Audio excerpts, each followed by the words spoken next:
പിടിയാണ് ഉണ്ടാക്കാൻ പോകുന്നത്. ഇതെന്റെ ഗ്രാൻഡ് മദറിന്റെ റെസിപ്പിയാണ്. അപ്പൊ നാട്ടിലെന്റെ വീട്ടിലായാലും ഇവിടെയൊക്കെ ഞങ്ങൾ ഈ ഒരു റെസിപ്പി അനുസരിച്ചാണ് എപ്പോഴും പിടി ഉണ്ടാക്കാറുള്ളത്.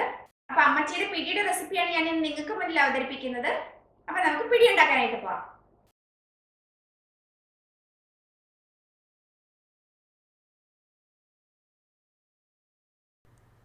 നമുക്ക് ആദ്യം തന്നെ കുറച്ച് തേങ്ങ ചിരണ്ടി പാല് പിഴിഞ്ഞെടുത്ത് മാറ്റി വെക്കണം. അതിനുവേണ്ടി ഇവിടെ 3 കപ്പ് ചിരണ്ടി തേങ്ങ ഒരു പാത്രത്തിലേക്ക് ഇട്ട് കൊടുക്കുന്നുണ്ട്. ഇനി ഇതിലേക്ക് 1.5 കപ്പ് ചെറു ചൂടുവെള്ളം അളന്ന് വെച്ചിരിക്കുന്നതാണ്, അത് ചേർത്ത് കൊടുക്കാം. ഇനി ഇത് നമുക്ക് നന്നായിട്ട് കൈകൊണ്ടൊന്ന് ഞെരടി പിഴിഞ്ഞെടുക്കണം. നമ്മൾ ഈ പാലെടുത്ത് കഴിഞ്ഞ് ഈ പീര കളയുന്നില്ല. നമ്മൾ ഈ തേങ്ങാപ്പീര നമ്മൾ മാവ് ഒഴിക്കുന്ന സമയത്ത് അതിലേക്ക് ചേർത്ത് കൊടുക്കുന്നുണ്ട്. അപ്പോൾ അതുകൊണ്ടാണ് നമ്മളിത് മിക്സിയിലൊന്നും ഇട്ട് അടിച്ച് തേങ്ങാപ്പാൽ പിഴിയാത്തത്.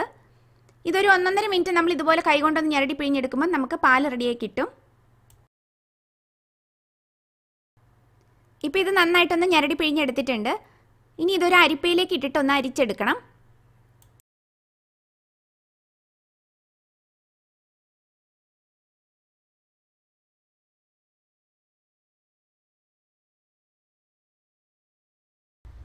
തേങ്ങ നന്നായിട്ട് പിഴിഞ്ഞെടുക്കണം. എന്നിട്ട് ആ പീര നമുക്കൊരു പാത്രത്തിൽ മാറ്റി വെക്കാം. ഇപ്പോൾ ഇവിടെ തേങ്ങാപ്പാലും തേങ്ങാപ്പീരയും റെഡി ആയിട്ടുണ്ട്. ഇത് നമുക്കൊന്ന് മാറ്റി വെക്കാം.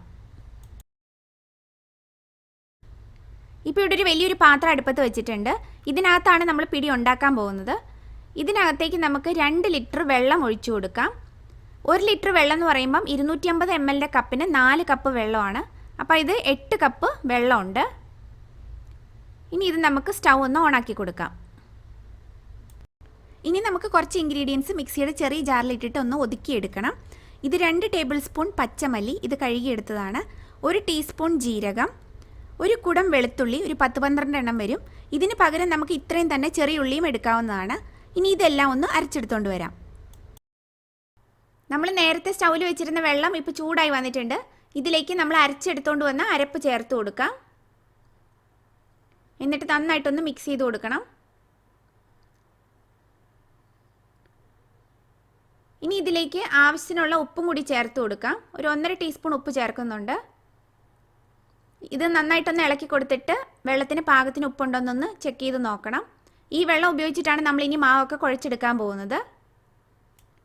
അരപ്പ് ചേർത്ത് കൊടുത്തതിൻ്റെ കൂടെ 2 കതിർപ്പ് കറിവേപ്പിലയും കൂടെ ചേർത്ത് കൊടുക്കാനുണ്ട്. ഇതും കൂടി ഇട്ടിട്ട് നന്നായിട്ടൊന്ന് ഇളക്കി ഈ വെള്ളം ഇനി നന്നായിട്ടൊന്ന് തിളച്ച് വരണം. അപ്പോൾ അതുവരെ നമുക്ക് വെയിറ്റ് ചെയ്യാം. ഇനി വലിയൊരു ബൗളിനകത്തേക്ക് 3 കപ്പ് അരിപ്പൊടി ചേർത്ത് കൊടുക്കാം. ഇവിടെ ഞാൻ അപ്പത്തിനും ഇടിയപ്പത്തിനൊക്കെ ഉപയോഗിക്കുന്ന അരിപ്പൊടിയാണ് എടുത്തിരിക്കുന്നത്. ഇനി ഇതിലേക്ക് നമ്മൾ നേരത്തെ തേങ്ങാപ്പാൽ പിഴിഞ്ഞ് വെച്ചതിന് ശേഷം മാറ്റി വെച്ചിരിക്കുന്ന തേങ്ങാപ്പീര ചേർത്ത് കൊടുക്കാം. ഇനി ഈ അരിപ്പൊടിയും തേങ്ങാപ്പീരയും കൂടെ നന്നായിട്ടൊന്ന് മിക്സ് ചെയ്തെടുക്കാം.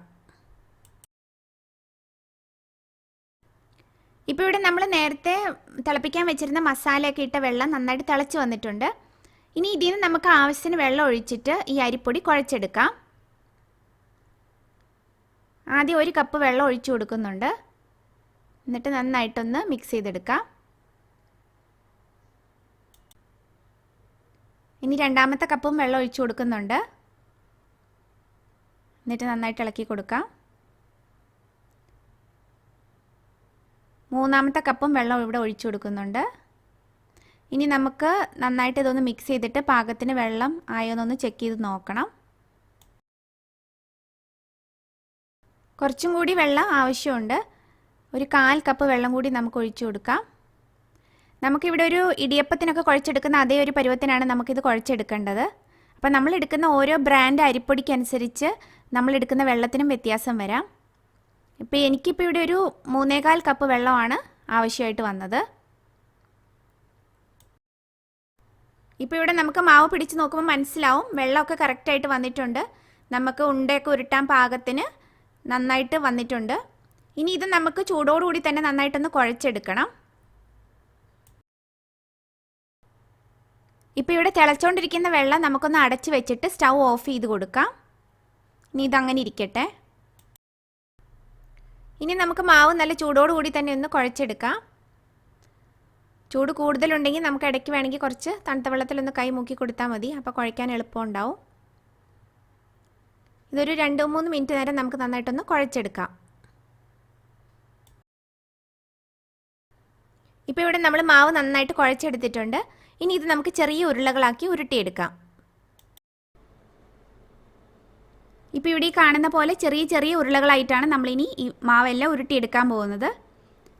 നമ്മൾ പിടി ഉണ്ടാക്കുന്ന സമയത്ത് നമ്മുടെ വീട്ടിലുള്ള എല്ലാവരെയും കൂട്ടി ഒരുമിച്ചിരുന്നാണ് നമ്മൾ ഇതുപോലെ പിടി ഉണ്ടാക്കുന്നത്. അപ്പോൾ എനിക്കിപ്പോൾ ഇവിടെ ഒരാൾ ഹെൽപ്പ് ചെയ്യാനായിട്ട് എത്തിയിട്ടുണ്ട്. അപ്പോൾ ഇനി നമുക്ക് ഈ മാവെല്ലാം ഒന്ന് ചെറിയ ഉരുളകളായിട്ട് ഉരുട്ടിയെടുക്കാം.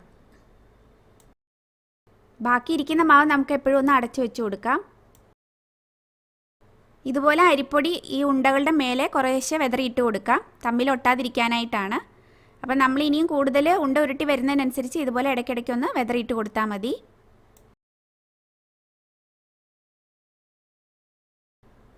നമ്മൾ കുഴച്ചെടുത്ത മാവിൽ നിന്ന് ഒരു വലിയൊരു ഉരുള മാവ് എടുത്തിട്ട് നമ്മൾ നേരത്തെ പിഴിഞ്ഞു വെച്ചിരിക്കുന്ന തേങ്ങാപ്പാലിൽ ഇട്ട് വെക്കണം.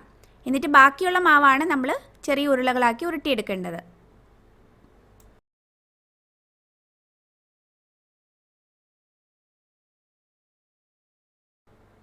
നമ്മൾ ഉണ്ടകളൊക്കെ ഉരുട്ടി തീരുന്നതിന് കുറച്ച് മുമ്പായിട്ട് നമ്മൾ നേരത്തെ ബാക്കി വെച്ചിരുന്ന മസാല വെള്ളത്തിന് സ്റ്റൗ ഓണാക്കി കൊടുത്തിരുന്നു. ഇപ്പോൾ ഇവിടെ വെള്ളം നന്നായിട്ട് തിളച്ച് വന്നിട്ടുണ്ട്. ഇപ്പോൾ ഇതിലേക്ക് വേറെ വെള്ളം ഒന്നും ചേർത്ത് കൊടുത്തിട്ടില്ല. അപ്പോൾ ഇനി ഇതിലേക്ക് നമുക്ക് നമ്മൾ ഉരുട്ടി വെച്ചിരിക്കുന്ന ഉരുളകൾ കുറേശ്ശെയായിട്ട് ചേർത്ത് കൊടുക്കാം. നമ്മുടെ സ്റ്റൗവിൻ്റെ ഫ്ലെയിം നല്ല ഹൈയിൽ തന്നെയാണ് വെച്ചിരിക്കുന്നത്. തിളച്ചുകൊണ്ടിരിക്കുന്ന വെള്ളത്തിലേക്കാണ് നമ്മളിത് ഇട്ട് കൊടുക്കേണ്ടത്. കയ്യിലേക്ക് വെള്ളമൊന്നും തെറിക്കാതെ കുറേശ്ശെയായിട്ട് നമുക്ക് ഇട്ട് കൊടുക്കാം. ഇപ്പോൾ ഇവിടെ നമ്മൾ ഉരുട്ടിയെടുത്ത ഉണ്ടകളെല്ലാം പാത്രത്തിലേക്ക് ഇട്ട് കൊടുത്തിട്ടുണ്ട്. ഇനി ഇത് നമ്മളിപ്പോൾ തന്നെ തവിയിട്ട് ഇളക്കാനൊന്നും പാടില്ല. അങ്ങനെ ചെയ്തു കഴിഞ്ഞാൽ ഈ ഉണ്ടകളൊക്കെ ഉടഞ്ഞു പോകും. അപ്പോൾ ഇപ്പോൾ ഈ കാണുന്ന പോലെ വെള്ളം നികക്കെ ഉണ്ടാവണം നമ്മൾ ഉണ്ടകളെല്ലാം ചേർത്ത് കഴിയുമ്പോൾ. ഇനി നിങ്ങൾ ചെയ്യുന്ന സമയത്ത് ഇതുപോലെ വെള്ളം ആവശ്യത്തിന് ഇല്ല എന്നുണ്ടെങ്കിൽ കുറച്ച് തിളച്ച വെള്ളം ഒഴിച്ച് ഈ ഒരു ലെവലിലാക്കി എടുക്കണം. ഇനി ഇത് നമ്മൾ അടച്ചു വെക്കുന്നൊന്നുമില്ല, തുറന്ന് തന്നെ വെച്ച് കൊടുക്കാം.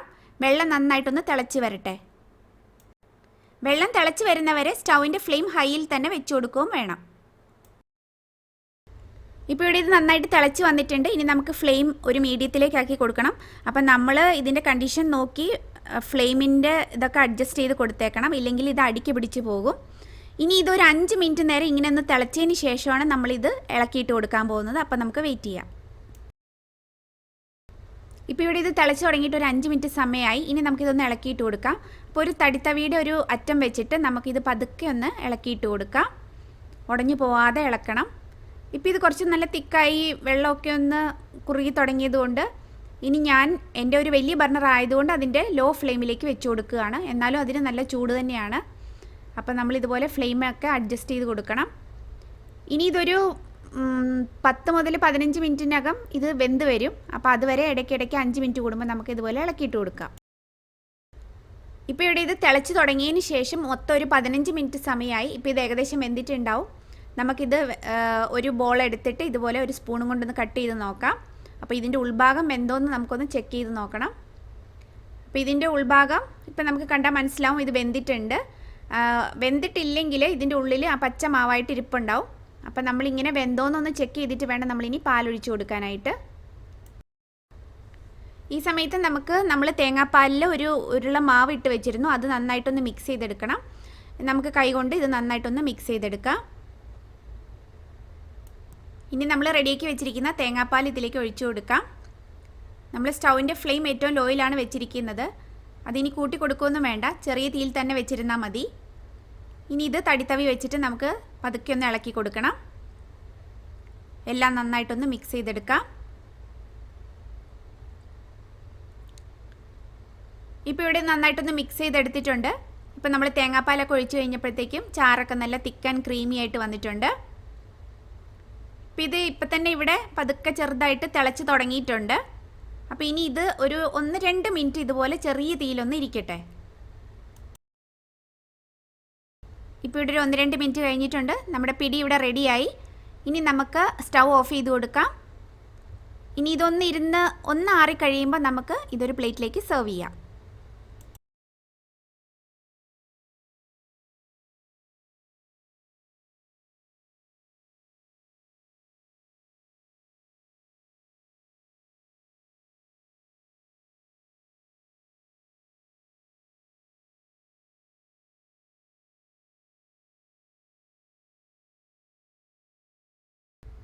അപ്പം നല്ല ടേസ്റ്റി ആയിട്ടുള്ള പിടി ഇവിടെ റെഡി ആയിട്ടുണ്ട്. ഇതിൻ്റെ ഏറ്റവും നല്ല കോമ്പിനേഷൻ എന്ന് പറഞ്ഞാൽ നല്ല തേങ്ങാപ്പാൽ ഒഴിച്ച ചിക്കൻ കറി അല്ലെങ്കിൽ ബീഫ് കറിയൊക്കെയാണ്. അപ്പോൾ എല്ലാവരും ഇതൊന്ന് ട്രൈ ചെയ്ത് നോക്കണം. എല്ലാവർക്കും ഈസ്റ്ററിൻ്റെ ആശംസകളും നേരുന്നു.